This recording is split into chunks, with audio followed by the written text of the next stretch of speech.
All right, let's talk about something that probably feels a little too familiar. That giant, mysterious cloud bill that shows up every month. Today, we're going to put on our detective hats and crack the case of where all that money is actually going. Okay, so before we dive in and start our investigation, we've got to do the official stuff. Just so you know, this is Module 6 of a much larger FinOps 101 tutorial. Everything we're talking about today is for general guidance. It's definitely not legal or financial advice, so please always chat with your own experts before you make any big moves. All right, legal business done, let's get to it. So, where do we start? Well, every great mystery has a central clue, and for us, that clue is the cloud bill itself. Truly understanding it is, without a doubt, the very first step to getting a handle on your costs. Let's be real for a second. Have you ever gotten that cloud bill and felt like you needed to be Sherlock Holmes just to make sense of it all? Yeah, you are definitely not alone. These things are notoriously complicated.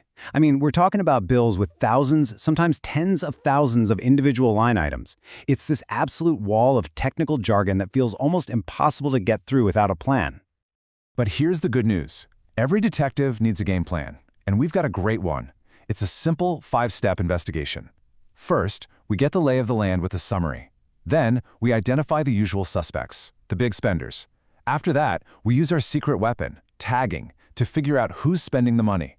Then we go on the hunt for weird patterns. And finally, we track down those ghost resources that are just bleeding cash. So, let's grab our first clue.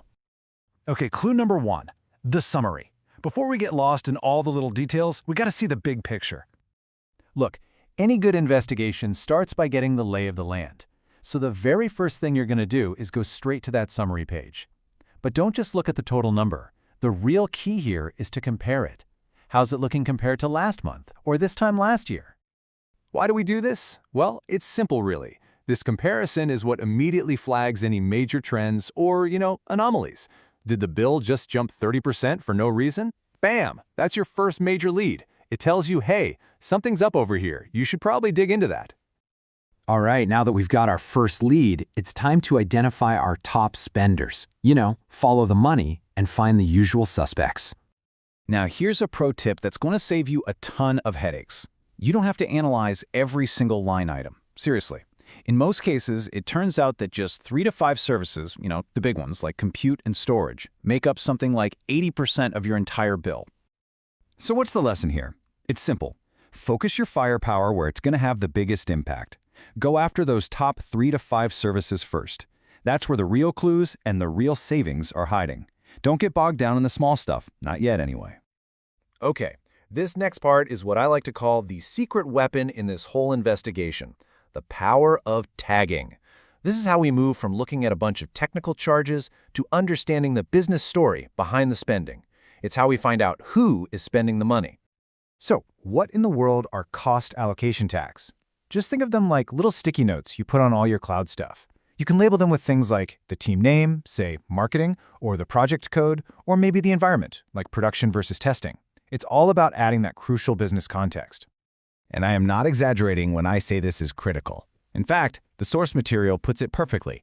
Without proper tagging, it is impossible to implement chargeback, identify waste, or understand the true cost of different applications and services. Basically, if you're not tagging, you're just guessing. You're flying blind. At the end of the day, that's what tags do. They take that crazy, confusing bill and turn it into a story you can actually read. You're not just seeing a charge for some random server anymore. You're seeing that the charge came from the sales team's new demo environment. All right, detective, we've got our leads, we've got our secret weapon. Now it's time to follow the clues and hunt for that hidden waste. We're looking for the smoking guns. So this is step 4. You're on the lookout for anything weird. You're scanning your now tag bill for those unexpected plot twists. Did some brand new, crazy expensive service just pop up out of nowhere? Did data transfer costs for one team suddenly go through the roof?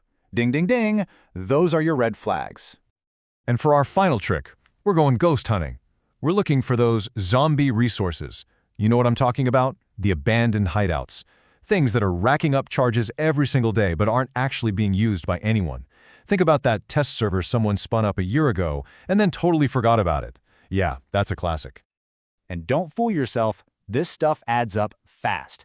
That one little forgotten resource that costs, say, $50 a day, That might not sound like a disaster, but over a month, that's $1,500 just gone. Poof. And this is exactly why checking your bill regularly is so important. It's not just about saving money, it's about keeping things tight and secure. So let's recap our detective's toolkit. It's 5 simple steps. 1. Start with the summary to get the big picture. 2. Focus on your top 3 to 5 services, the big fish. 3. Use tags to figure out who's responsible. 4. Hunt for weird patterns and spikes. And 5. Eliminate those zombie resources that are eating your budget. There you have it. You now have the official playbook to become a cloud cost detective. The only question left is, what expensive secrets is your cloud bill hiding?